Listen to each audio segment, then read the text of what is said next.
Hai, Assalamualaikum dan selamat sejahtera. Selamat kembali ke channel YouTube saya. Saya Cikgu Mus. Pada hari ini kita akan meneruskan pembelajaran kita untuk Matematik Tambahan Tingkatan 5, topik taburan kebarangkalian. Jangan lupa like, share dan subscribe kerana subscribe itu adalah percuma. Kita teruskan dengan pembelajaran kita pada hari ini.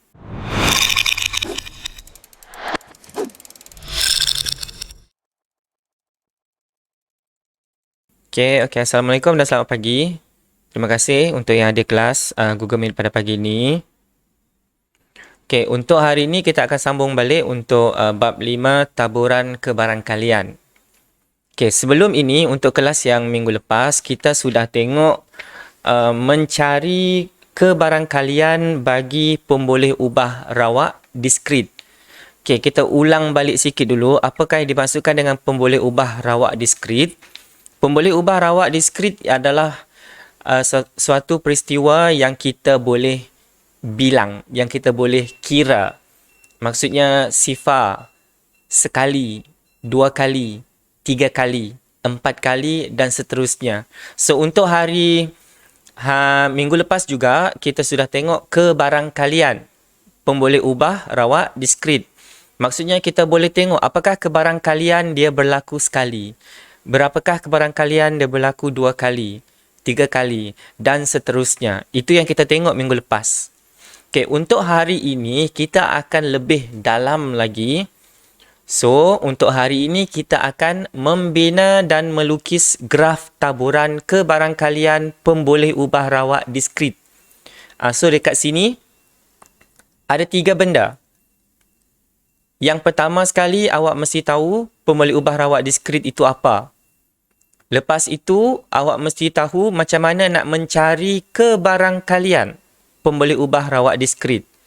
Lepas itu awak mesti boleh membina jadual. Lepas itu awak mesti boleh melukis graf. So dalam satu hasil pembelajaran ini ada banyak benda yang awak perlu recall dan awak perlu boleh buat. Okay, so kalau macam ada masalah macam mana untuk mengenal pasti pemboleh ubah rawak diskrit, boleh tengok balik video-video kelas yang lepas. Okay, semua video, semua saya ada record dan semua ada di dalam Google Drive classroom kita. Okay, kalau awak tidak ada data untuk itu, awak boleh tengok dekat YouTube sebab banyak student, ramai student yang ada unlimited YouTube. Okey, so untuk hari ini kita terus dengan subtopik yang seterusnya. Muka surat 148. Jadual dan graf kebarangkalian pemboleh ubah rawak diskrit. So daripada tajuk itu pun kita dah tahu banyak benda yang kamu mesti tahu. Okey. So pertama sekali, untuk perwakilan taburan kebarangkalian pemboleh ubah rawak diskrit. Dengar itu. So, perwakilan. Perwakilan ada 2.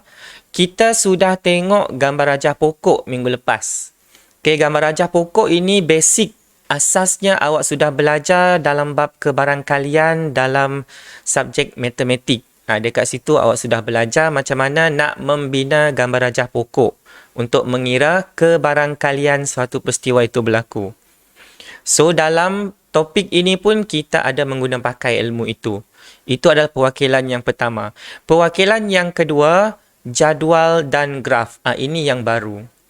Ini yang baru, jadual dan graf. Sebab kebarangkalian juga kita boleh letak dalam jadual dan kita boleh letak dalam graf. Ini yang kita tengok hari ini, jadual dan graf. Okey. Contoh 4 muka surat 148.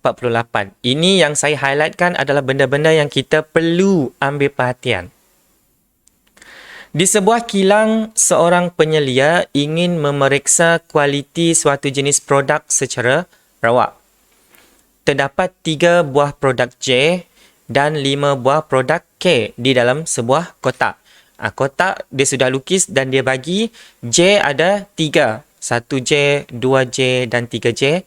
Kemudian produk K ada 5. 1, 2, 3, 4, 5. Okey, itu adalah dia punya info yang pertama.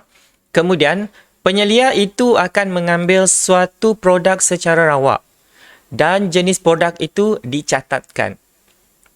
Ini sebenarnya adalah dekat bab kebarangkalian untuk matematik.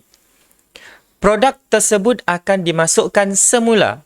Dimasukkan semula. Lepas awak ambil, lepas tu awak letak balik di dalam kotak itu. Dan proses pemeriksaan kualiti produk ini akan dilakukan sebanyak 3 kali. Ini yang awak belajar dalam topik kebarangkalian ADMET. Pemboleh ubah rawak diskrit. Dia kata dekat sini dilakukan sebanyak 3 kali. Katakan X mewakili bilangan kali produk K diperiksa. 1. Tuliskan X dalam bentuk tata tanda set.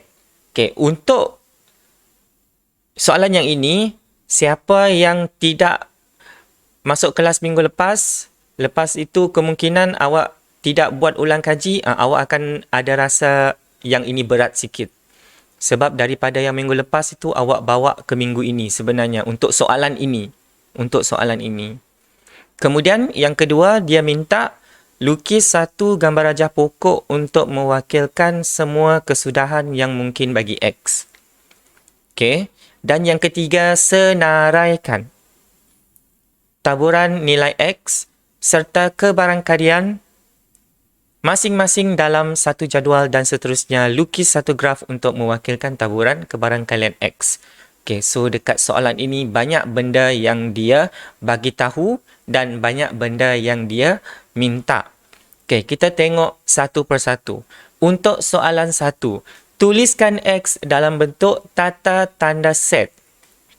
Pertama sekali awak mesti tahu dulu apakah X. So dalam soalan dia sudah bagi X ialah bilangan kali produk diperiksa. Bilangan kali produk K diperiksa. So tadi seorang penyelia itu dia memeriksa produk di dalam kotak ini sebanyak 3 kali. Sepanjang pemeriksaan 3 kali itu, berapa kalikah dia boleh mendapat produk K? Itu maksudnya dekat sini. So, kemungkinan dia boleh dapat J. Maksudnya sifar K. Sifar K. Kemungkinan juga dia boleh dapat KJJ. Satu produk K. Kemungkinan juga dia boleh dapat KJ. 2 produk K. Dan kemungkinan juga dia boleh dapat K. So 3 produk K untuk 3 kali cabutan. So dekat sini untuk bilangan produk K diperiksa ataupun untuk X ini kita ada sifar 1, 2 dan 3. Ini adalah kita punya bilangan produk K yang mungkin sepanjang pemeriksaan itu. Kan ada 3 kali pemeriksaan. Pemeriksaan yang pertama, mungkin dia dapat J. Pemeriksaan yang kedua, mungkin dia dapat J. Pemeriksaan yang ketiga, mungkin dia dapat J. So dekat sini, sifar produk K. So, kesudahan dia adalah sifar produk K. Kemungkinan untuk pemeriksaan yang pertama, dia dapat J. Pemeriksaan yang kedua, dia dapat K. Pemeriksaan yang ketiga, dia dapat J. So, dekat sini, berapa kali dia dapat K? Sekali. So, 1. Ataupun yang pertama, dia dapat J. Yang kedua, dapat K. Yang ketiga, dapat K. So, 2 K. Ataupun dia dapat pemeriksaan yang pertama K, yang kedua K, yang ketiga K. So maksudnya 3 K. Tidak ada 4. Kenapa tidak ada 4? Sebab penyelia ini cuma buat 3 kali pemeriksaan sahaja. Sebab itu dia tidak ada 4. Dia sampai 3 sahaja. Saya explain panjang sikit sebab saya perasan tadi ada nama yang minggu lepas dia tak ada. GM. Maksud saya dia tak ada GM. So, saya explain panjang sikit lah macam mana dapat sifar 1, 2, 3 ni. Soalan 2. Lukis satu gambar rajah pokok dia minta. Okey, bila gambar rajah pokok, dekat sini kita cuma ada dua kebarangkalian kesudahan. Kesudahan yang pertama adalah kita dapat produk K. Kesudahan yang kedua adalah kita dapat produk J. So, ada dua ranting sahaja. Dekat sini saya letaklah produk J ada 3 tadi dan produk K ada 5. Yang ini saya letak sebab kita perlu cari kebarangkalian dia. Kebarangkalian untuk mendapat suatu kesudahan. Kita perlu cari. Dan rumus kebarangkalian ini awak belajar dalam matematik. Saya rasa dekat tingkatan 4 awak belajar. Okey. So, untuk pemeriksaan yang pertama, kemungkinan dia dapat J. So, kebarangkalian dia dapat J adalah 3/8. Macam mana dapat 3/8? Dekat sini adalah, okey, sekejap saya nak cari saya punya pen. Okey, ulang balik. Saya percaya yang ini ramai yang lupa. So, kebarangkalian awak dapat J.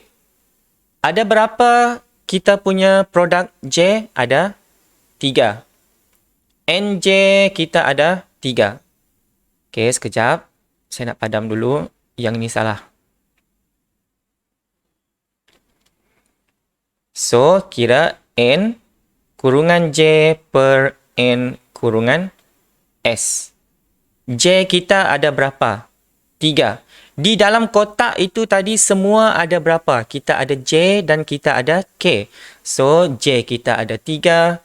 K kita ada 5. Sebab itulah kebarangkalian untuk mendapat J adalah 3/8. Dan kebarangkalian untuk mendapat K ialah 5/8.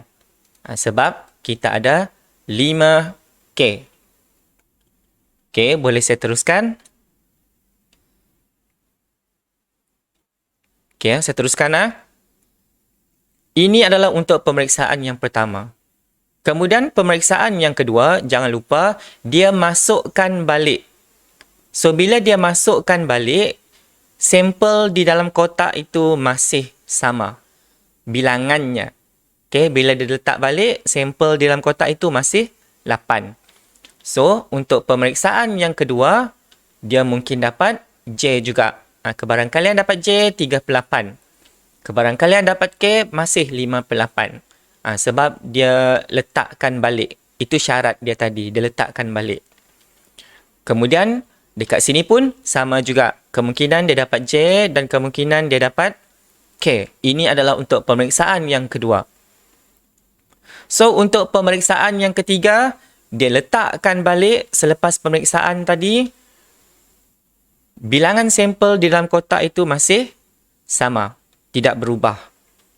So, dapatlah J 3/8, K 3/8 dan awak isi sampai habis. Ini adalah gambar rajah pokok yang awak sudah belajar. Okey, nama benda ini gambar rajah pokok. Okey, so sekarang ini daripada ketiga-tiga pemeriksaan ini kita boleh buat kesimpulan kesudahan. Kesudahan kita adalah J, J, J. Untuk yang di atas ini J, J, J. Ikut ranting dia. Yang di bawah ini pula J, J, K. Okey, so dekat sini tadi. Okey, saya teruskan yang ini dulu. So, dekat sini tadi dia kata X adalah bilangan kali produk K diperiksa. So, dekat sini ada ke tidak K? Tiada K. So, kalau tiada K, dekat sini X sama dengan sifar. Okey. So, dekat sini pula J, J, K.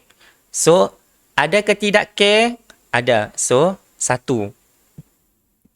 Yang ini pula kita sambung J, K, J. Ada ke tidak K? Ada. 1. Sebab kita dapat sekali produk K diperiksa. Itu maksudnya boleh dibilang. Sekali. Dan yang di bawah ini pula J, K, K. So, 2 kali produk K diperiksa. Yang dekat sini pula K, J, J. So, berapa kali? Sekali. Yang ini pula K, J, K. Berapa kali produk K? 2 kali. Yang ini pula K, K, J. Berapa kali? Sekali. Dan yang ini pula K, K, K. Berapa kali produk K diperiksa? 3 kali. Okay, so untuk di dalam bab ini, yang awak baru belajar adalah yang ini. Pemboleh ubah rawak diskrit ini yang awak baru belajar. Yang di depan ini, awak sudah belajar dekat kebarangkalian, dekat bab matematik. Okey. So, itu tadi kita baru bina gambar rajah pokok. Sebab soalan dia minta lukis satu gambar rajah pokok untuk mewakili semua kemungkinan bagi X. Kita dah lukis.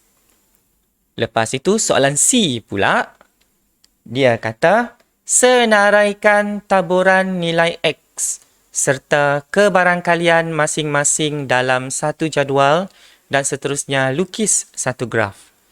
So dekat sini dia kata senaraikan taburan nilai X. Nilai X kita tadi adalah sifar, 1, 2 dan 3. So maksudnya kita perlu cari kebarangkalian itu. Itu yang kita nak cari. Okey, so saya teruskan.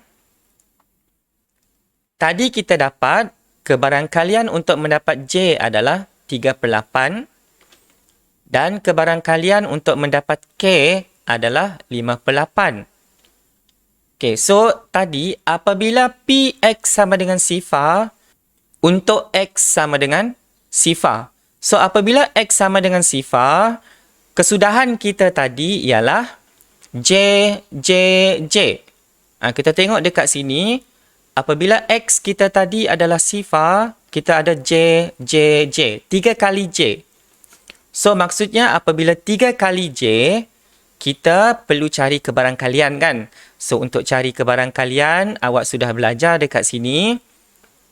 Apabila dia across the tree, dia ke sini. Kalau dia naik ke sana, operasi kita adalah darab. Dan apabila dia turun ke bawah sini, operasi kita adalah tambah. Dua ini yang awak sudah belajar. Okey, so dekat sini, maksudnya kita perlu darabkan. Darabkan dengan apa? So dekat sini nilai 1J adalah 3/8.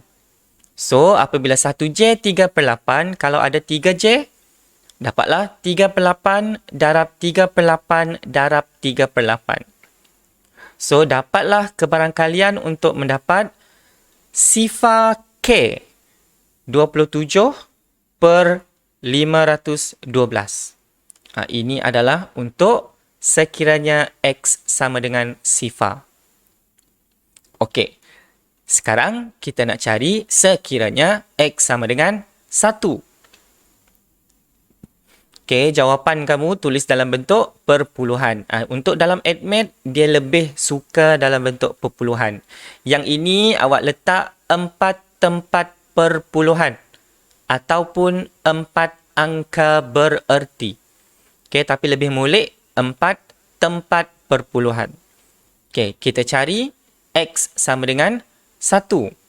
Okey, kita tengok balik gambar rajah pokok yang kita dah buat dekat soalan B tadi. Untuk X sama dengan 1, dekat sini kita ada banyak. 1, 1, 1. So, maknanya kita perlu tambahkan kebarangkalian untuk ketiga-tiga kesudahan ini. Okey. Kesudahan kita adalah JJK tambah JKJ tambah KJJ. Ingat lagi macam yang saya cakap tadi, apabila dia across the tree, kita darab. Down the tree, kita tambah. So, sekarang ini dia tadi down the tree. Sebab itu kita tambah. Untuk dapatkan JJK ini, dia across the tree. apa yang saya maksudkan across dengan down the tree? So, awak nampak dekat sini J, J, K. Dia across the tree. J, J, K. Nampak dia across. So, kita darab. Kemudian, bila dia turun ke bawah, J, J, K, J, K, J, K, J, J. Turun ke bawah macam itu, dia jadi tambah. Okey, sebab itu dekat sini dia jadi panjang macam itu. So, kita carilah kebarangkalian untuk JJK. JJK. So, J adalah 3/8 dan K adalah 5/8. Kita darabkan yang ini dulu. Kemudian dapatlah 3/8, 3/8, 5/8. Tambah JKJ. 3/8 darab 5/8 darab 3/8. Tambah KJJ. 5/8, 3/8, 3/8. Yang ini awak tekan kalkulator dapatlah 135 per 512. Dapatlah 0.2637. Ini adalah kebarangkalian untuk mendapat sekali produk K. Daripada 3 pemeriksaan, sekali produk K. Ini adalah kebarangkalian untuk mendapat sekali produk K. Bukan satu, sekali. Okay. Kita dah cari sifar, kita dah cari 1, kita cari 2. So, untuk 2 pula pun sama juga. Kita tengok balik gambar rajah pokok. Kita tengok balik gambar rajah pokok. Kesudahan untuk mendapat 2. So, untuk mendapat 2, ini. 2, 2, 2. Okay? So, dia down the tree. Maksudnya kita tambah. Dapatlah JKK tambah KJK tambah KKJ. So, yang ini kita kira JKK itu tadi dia across the tree. So, kita darabkan. J adalah 3/8. K adalah 5/8. K 5/8. Okey, settle untuk yang pertama. Kemudian tambah untuk ranting yang di bawah. KJK 5/8 darab 3/8 darab 5/8. Tambah ranting yang di bawah lagi. 5/8, 5/8, 3/8. So, kita tekan kalkulator dapat 225 per 512. Dapat dalam bentuk perpuluhan 0.4395. Itu untuk 2. Sekarang kita tengok apabila X sama dengan 3. So, apabila X sama dengan 3 tadi, kita cuma ada K, K, K. So, itu dapatlah KKK. Ranting bawah sekali. Ranting yang bawah sekali tadi. Kita tengok balik gambar rajah pokok kita. Ranting yang paling bawah. KKK. Satu ini sahaja. So, itulah yang kita kira. K ialah 5/8 darab 5/8 darab 5/8. Tekan kalkulator dapatlah 125 per 512 dan dalam bentuk perpuluhan 0.2441. Kita sudah siap senaraikan untuk taburan nilai X. So, itulah kebarangkalian kita untuk mendapatkan sifar nilai K, sekali nilai K, 2 kali nilai K, dan 3 kali nilai K. Okay, soalan ini belum habis. Soalan ini dia kata buat dalam satu jadual. Okay, bila buat dalam satu jadual, ini yang kita dapat tadi. Apabila X sama dengan sifar, kebarangkalian ini, X sama dengan 1, kebarangkalian kita dapat tadi ini, X sama dengan 2, kebarangkalian tadi dapat ini, X sama dengan, 3. Ini 3. X sama dengan 3. Kita dapat 0.24441. Okey, nanti saya edit balik. Bina dalam jadual. Okey, bila bina dalam jadual, Kita jadikan mesti ada paksi X, paksi mengufuk, paksi Y, paksi mencancang. So, untuk mengufuk adalah kita punya bilangan. Untuk mengufuk adalah kita punya bilangan. Ini bilangan kita. Sifar kali, sekali, 2 kali dan 3 kali. Dan untuk paksi mencancang ataupun paksi X adalah paksi Y, kita punya kebarangkalian. Mana kebarangkalian kita adalah yang ini. Okay, ini adalah kita punya kebarangkalian. So, kita masukkan dalam jadual. So, apabila X sama dengan sifar, kebarangkalian sifar populahan sifar 527. Apabila X sama dengan 1, kebarangkalian sifar populahan 2637. Apabila X sama dengan 2, kebarangkalian sifar populahan 4397.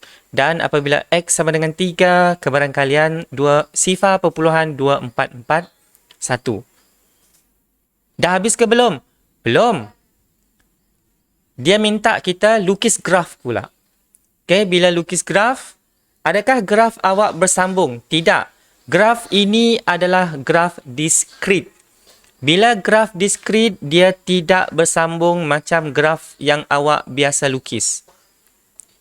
Okay, bila dia diskrit, dia pasangan dia cuma dengan bilangan. So, dekat sini tadi, apabila kita punya dekat sini sifar, kita dapat sifar populahan sifar 527.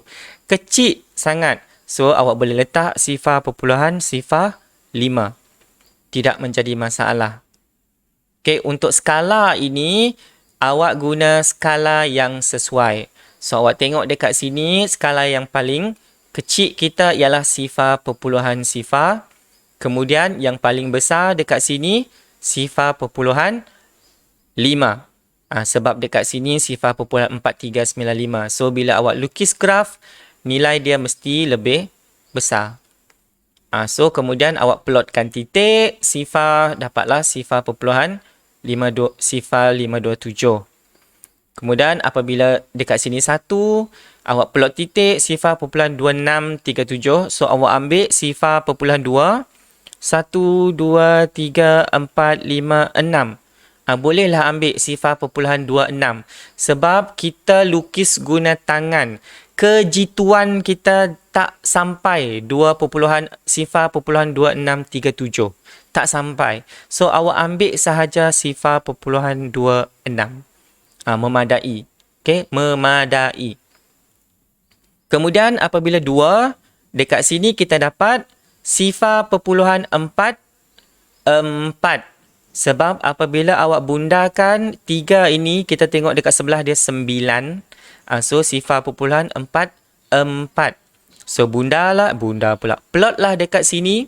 Sifar populahan 4, 1, 2, 3, 4. Boleh ambil. Sebab dekat sini, kejituan kita manusia cuma dekat sini boleh buat 2 tempat perpuluhan sahaja. Dan kita teruskan dengan untuk 3, kita dapat sifar populahan 2441. So, kita boleh ambil sifar populahan 24. So, apabila 3, sifar populahan 24 dekat sini. 21, 22, 23, 24. Dapatlah graf kebarangkalian pemboleh ubah rawak diskrit. Kenapa dia sambung dekat dirinya dekat bawah ini? Sebab dia diskrit. Sifar dengan 1 ini dia tidak ada kaitan. Maksudnya dia tidak, nilai dia bukan selanjar. Kan kalau selanjar kan semua di dalam julat.